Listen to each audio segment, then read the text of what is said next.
High, welcome to new blog. मुलांना शाळेत आणायला गेली, शाळेतून आणलं आणि चला म्हटलं बेकरीतून थोडं त्यांना खायला प्यायला घ्यावं नाश्त्याला.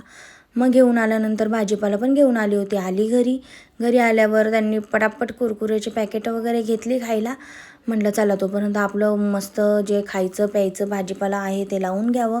मग सगळं काकडी वगैरे आणलं होतं, व्यवस्थित लावून घेतलं आणि कोथिंबीर वाटाणा सोलून घेतला पहिलं. म्हटलं ते सोलावं, ते जर ठेवलं फ्रीजमध्ये मग काय आपलं लक्ष जाणार नाही 2 दिवस, म्हणून मग ते बाजूला ठेवलं. हे भरून घेतलं. मस्त डब्बे पण कामाला आले, मस्त लिंब बिंब बसतात, मिरच्या वगैरे सगळं बसतं. ते सगळं ठेवल्यानंतर मुलीला अजून भूक लागली. मला म्हटले मम्मी जाम आणि ब्रेड दे. म्हटलं बरं चला. मग तिला ब्रेड आणि जाम दिला छानसा आणि मग त्यांना म्हटलं खाऊन झाल्यानंतर तुम्ही तुमच्या अभ्यासाला लागा. खाऊन झाले आणि मग लागले अभ्यासाला दोघंजणं. आणि शाळेत जायच्या आधीच मी कुकर लावला होता भाताचा आणि मटकीचा.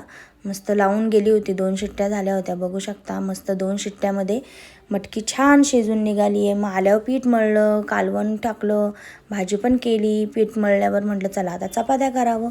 मग चपात्याला लागली, चपात्या झाल्या आणि जेवून घेतलं मस्त. आणि आम्ही खाली गेलो थोडं चालायला. पोरं पण सायकल खेळत होते. छानसं जेवण झाल्यानंतर इथे बघा गणपती बाप्पा आहेत. Good night, bye.